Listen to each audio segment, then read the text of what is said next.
We've been saying to people for a long time, don't work so hard to try to make things happen. We've been saying things like, chill out and be easy about it. And then we began saying things like, just get into the vortex and then get into the vortex and then take the action. We still are saying all of those things, but we're saying it in an even more specific way these days as we say, work on your grid. Care about your point of attraction, which means care about how you feel, and then watch what happens and take it as it comes. You see. There's not anything missing. There's not anything out of alignment. The analogy that we've offered recently, frequently, is if you're sitting down at a meal that is really satisfying, you're usually not lamenting the fact that you're not over there eating that instead and over there eating that instead and over there eating that instead. And so when your life is satisfying you, you really don't need to be lamenting the fact that it's not a sexual satisfaction, that it's an intellectual satisfaction, or that it's not a relationship satisfaction, that it's a financial satisfaction. But what difference does it make in any point in time? Allow the grid to fill in. The most active vibration within you is what will fill in. So as you're deliberately finding alignment with what you've been putting into your vortex, all kinds of things will fill in. And of course, what people are wanting, what counselors would tell you all, is that you should be seeking more balance. You should be caring about all of these things of your life. There should be family, and there should be friends, and there should be lovers.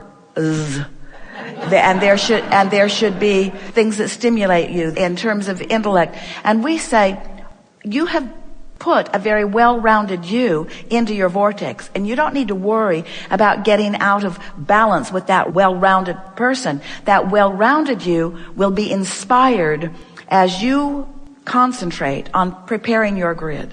We cannot say those words often enough, and those of you who have been listening to us for a while get that, because we say these words so often. Prepare the grid. Work on your point of attraction, period. Everything else will take care of itself. And that's what we meant when we said you've put so many factors and so many requests into your vortex, you don't need to ever worry about running out of impetus of life.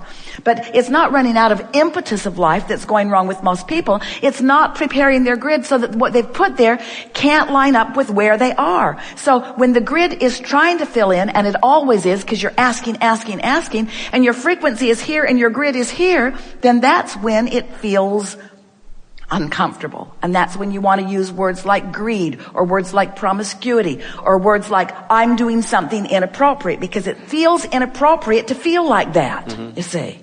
Now think about someone like that who has been living and flowing into the vortex, sending the rocket, surrounding themselves with others who have stimulating ideas. So sending off the rocket,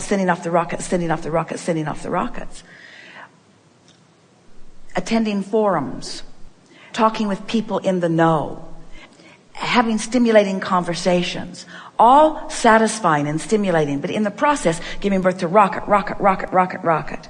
And then somehow finding alignment with what they've created in their vortex and the idea flowing. An idea that when the idea flows, they feel the magnitude of it.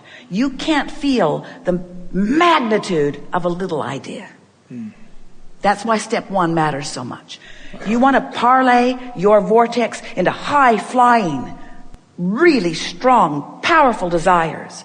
And then when you come into alignment with that, the magnitude of the feeling lets you know without any doubt that you have an idea that is worth pursuing. Nothing can keep you from following up on an idea like that. And then, of course, the ideas come and come and come and come. We're not just talking about an idea.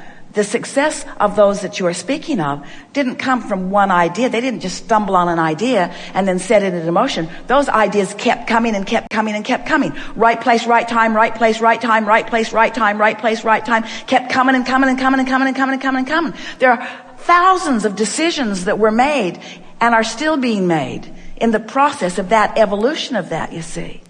We want you to think of the fun, and this is so what we want you to hear. Because this is what most people don't know about those people that you are talking about. Because most people who are standing on the outside of a creation like that think that, they just stumbled on an idea and then their fun started. Their fun started long before that idea hatched. They were having fun in the sifting and sorting. They were having fun in the speculation. They were having the fun in the picking the minds of others. They were having fun in the dreaming of what could be. They were having fun in the launching of the rockets. They were having fun in the tuning themselves into the alignment of it. You see, it's not just the culmination of something, because there never is a culmination. It looks like that to you if you're on the outside of it. Bam! It looks like boom! It just happened for that person. But the fun is in the molding of the energies, you see. It would be like someone creating a magnificent statue, and you say, oh, it must be really fun now that this is complete. And any artist would tell you, not that much fun now. Sort of done with that. But I'd sure like to show you the clump of clay I'm working on now. Say, well, that clump of clay doesn't look like much. I know, but this is where all the fun is. It's where all the fun is. The fun is in the becoming. The fun is in the discovery. The fun is in the alignment. The fun is in the new idea. The fun never stops, you see. It never stops. And so those people that you're speaking of, they still are flowing. They still are adding to it. And if they're not, then their whatever it was that they created is diminishing.